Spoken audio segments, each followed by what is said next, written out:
नमस्कार, आकाशवाणी चंडीगढ़ से प्रादेशिक समाचारों के साथ मैं पंकज धीमान। सबसे पहले पेश है मुख्य समाचार। गृह मंत्री अमित शाह ने राज्यों के राहत आयुक्तों से आगामी 90 दिनों के भीतर प्रत्येक जिले के लिए आपदा प्रबंधन योजना तैयार करने को कहा। केंद्र सरकार ने जनगणना कराए जाने के लिए अधिसूचना जारी की। पंचकूला में आयोजित किया गया सर्व भारतीय महापौर परिषद सम्मेलन संपन्न हुआ। सम्मेलन में स्वच्छता के लिए जन भागीदारी पर जोर दिया गया। मुख्यमंत्री नायब सिंह सैनी ने कहा कि सरकार सिंचाई एवं जल ढांचे को मजबूत करने के लिए ठोस कदम उठा रही है और मौसम विभाग ने 20 जून तक मौसम के परिवर्तनशील रहने और कुछ एक स्थानों पर हल्की से मध्यम वर्षा होने की संभावना जताई है। अब समाचार विस्तार से।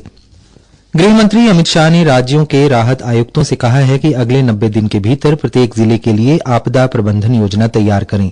आज नई दिल्ली में राज्यों और केंद्र शासित प्रदेशों के राहत आयुक्तों और आपदा मोचन बलों के सम्मेलन को संबोधित करते हुए श्री शाह ने कहा कि आपदाओं से निपटने के लिए जरूरी है कि जिला स्तर पर आपदा प्रबंधन योजना तैयार की जाए। गृहमंत्री ने कहा कि जलवायु परिवर्तन और बढ़ते वैश्विक तापमान ने दुनिया को आपदाओं के बारे में चिंतित कर दिया है।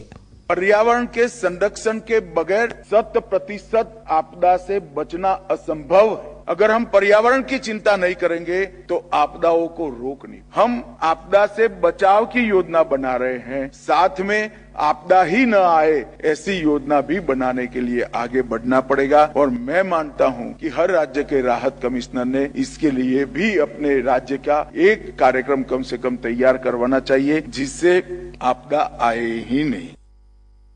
श्री शाह ने कहा कि पिछले 10 वर्षों में आपदा प्रबंधन प्राधिकरण, राष्ट्रीय आपदा मोचन बल और आपदा रोधी ढांचे की मजबूती से भारत आपदा प्रबंधन के क्षेत्र में वैश्विक नेता बनने जा रहा है। केंद्र सरकार ने जनगणना कराए जाने की अधिसूचना जारी कर दी है। गृह मंत्रालय द्वारा आज जारी की गई अधिसूचना में कहा गया है कि लद्दाख, जम्मू कश्मीर, हिमाचल प्रदेश और उत्तराखंड में जनगणना 1 अक्टूबर 2026 से कराई जाएगी। एक रिपोर्ट। जनगणना 2 चरणों में की जाएगी। पहले चरण में प्रत्येक परिवार की आवासीय स्थिति, संपत्ति और सुविधाओं के बारे में जानकारी एकत्र की जाएगी। वहीं दूसरे चरण में प्रत्येक व्यक्ति की जनसांख्यिकीय, सामाजिक, आर्थिक, सांस्कृतिक और अन्य जानकारी एकत्र की जाएगी। इसके अलावा इस बार जनगणना में जाति गणना भी की जाएगी। जनगणना कार्य के लिए लगभग 34 लाख प्रगणक और पर्यवेक्षक तथा लगभग 1,30,000 जनगणना पदाधिकारी तैनात किए जाएंगे। यह जनगणना मोबाइल एप्लीकेशन के जरिए डिजिटल माध्यम से की जाएगी। लोगों को स्वगणना का प्रावधान भी उपलब्ध कराया जाएगा। संग्रहण, प्रेषण और भंडारण के समय डेटा सुरक्षा सुनिश्चित करने के लिए कड़े डेटा सुरक्षा उपाय लागू किए जाएंगे। यह जनगणना प्रक्रिया शुरू होने के बाद से 16वीं जनगणना है और स्वतंत्रता के बाद 8वीं जनगणना है। अनुपम मिश्र, आकाशवाणी समाचार, दिल्ली। प्रधानमंत्री नरेंद्र मोदी के प्रयासों से आज योग को अपनाकर लोग रोग मुक्त हो रहे हैं। सीआईडी से ख्याति प्राप्त टीवी कलाकार शिवाजी सातम ने अंतर्राष्ट्रीय योग दिवस के इस बार के थीम का जिक्र करते हुए बताया, दूसरे दौर ऐसा था कि मैं दिन में 35 से 40 सिगरेट पिया करता था। वो बुरी लत लग गई थी मुझे, क्या करूं। लेकिन एक दिन ऐसे आया कि इसकी वजह से मेरे सांस फेफड़ों ने जवाब देना शुरू कर दिया।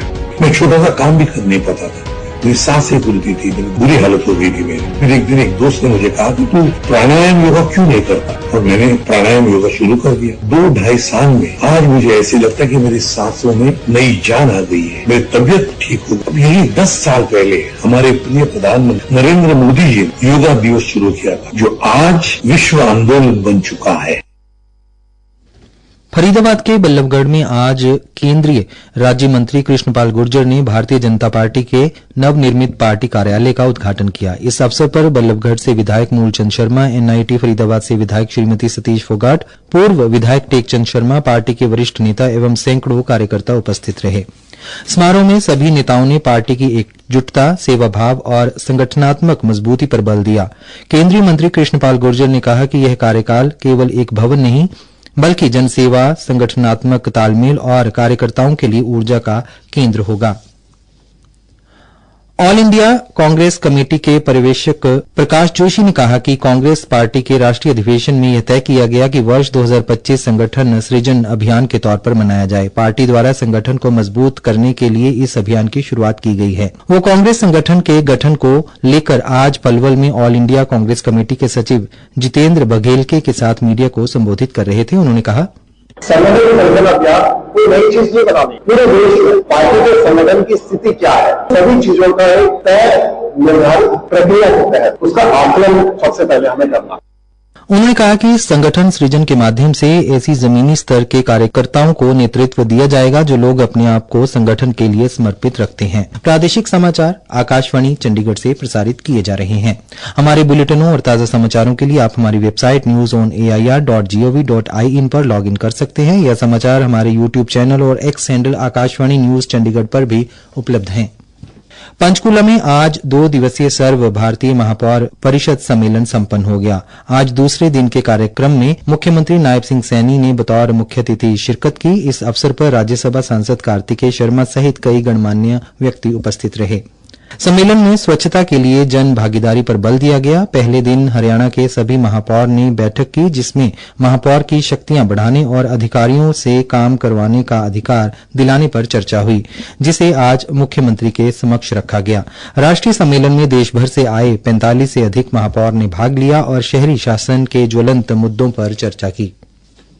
हरियाणा के मुख्यमंत्री नायब सिंह सैनी ने कहा कि राज्य सरकार सिंचाई एवं जल ढांचे को मजबूत करने के लिए दृढ़ एवं ठोस कदम उठा रही है। उन्होंने आज सिंचाई एवं जल संसाधन विभाग की विभिन्न परियोजनाओं की समीक्षा बैठक के बाद कहा कि सिंचाई और जल संसाधन विभाग के अंतर्गत 5 प्रमुख परियोजनाएं लागू हो रही हैं, जिनमें से प्रत्येक में 100 करोड़ रुपए से अधिक का निवेश किया गया है। इन परियोजनाओं का उद्देश्य जल संरक्षण को बढ़ाना, सिंचाई दक्षता में सुधार करना शामिल है। मुख्यमंत्री ने अधिकारियों को सख्त निर्देश दिए कि परियोजनाओं की इंजीनियरिंग ड्राइंग में अनावश्यक देरी न हो। इसके अलावा उन्होंने परियोजनाओं में गुणवत्ता पर विशेष ध्यान देने के भी निर्देश दिए। उन्होंने कहा कि गुणवत्ता में किसी भी प्रकार से समझौता नहीं किया जाएगा। मौसम विभाग के चंडीगढ़ केंद्र ने हरियाणा और चंडीगढ़ में 20 जून तक 40 से 50 किलोमीटर प्रति घंटे की रफ्तार से आंधी चलने की संभावना जताई है। विभाग ने कहा है कि आज उत्तरी हरियाणा में कहीं कहीं भारी वर्षा, कल व परसों प्रदेश के कुछ एक स्थानों पर और उसके बाद कई जगह हल्की से मध्यम वर्षा होने के आसार हैं। मौसम विभाग ने 21 और 22 जून को 30 से 40 किलोमीटर की रफ्तार से आंधी चलने और कहीं कहीं भारी वर्षा होने का अनुमान भी लगाया है। विभाग के अनुसार अधिकतम तापमान 5 डिग्री सेल्सियस तक गिर सकता है। भिवानी के कृषि विज्ञान केंद्र के मौसम वैज्ञानिक डॉक्टर देवीलाल ने कहा है कि इस बार मानसून के 1 सप्ताह पहले आने के आसार हैं और अच्छी बरसात होने की उम्मीद है। उन्होंने आकाशवाणी समाचार को बताया कि अगले 3 से 4 दिन मौसम परिवर्तनशील रहेगा।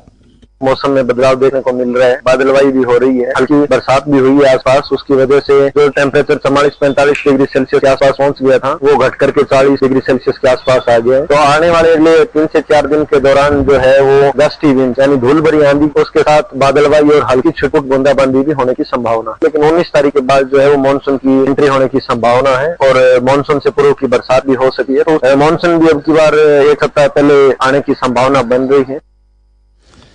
अंबाला जिले में तेपला स्थित कृषि विज्ञान केंद्र जिले के किसानों को धान की सीधी बुआई को लेकर जागरूक कर रहा है। केंद्र वरिष्ठ वैज्ञानिक डॉक्टर उपासना ने बताया, ये एरिया अंबाला का गेहूं और धान इन 2 फसल के ऊपर निर्भर रहता है किसान। तो जैसा धान का जो ट्रेडिशनल मेथड है, किसान पहले नर्सरी तैयार करता है, नर्सरी के बाद उसको खेत के अंदर ट्रांसप्लांटिंग करता है। तो उसके तहत किसान लेबर के ऊपर निर्भर रहना पड़ता है और लेबर के साथ साथ जो है पानी ज्यादा लगता है। तो आज के टाइम में किसान भाइयों को हम लोग ये भी जागरूक कर रहे हैं कि जो धान है, धान की सीधी बिजाई मशीन के द्वारा, ये सारी मशीन के थ्रू हम लोग खेत के अंदर करते हैं, जिसके अंदर न केवल हमारी पैदावार है वो उतनी ही आती है जितनी हम लोग, बस इसके अंदर लेबर का खर्चा, पानी का खर्चा वो इस डीएसआर टेक्नोलॉजी में कम होता है, कम लगता है। मुख्य समाचार एक बार फिर। गृह मंत्री अमित शाह ने राज्यों के राहत आयुक्तों से आगामी 90 दिनों के भीतर प्रत्येक जिले के लिए आपदा प्रबंधन योजना तैयार करने को कहा। केंद्र सरकार ने जनगणना कराए जाने के लिए अधिसूचना जारी की। पंचकूला में आयोजित किया गया सर्व भारतीय महापौर परिषद सम्मेलन संपन्न हुआ।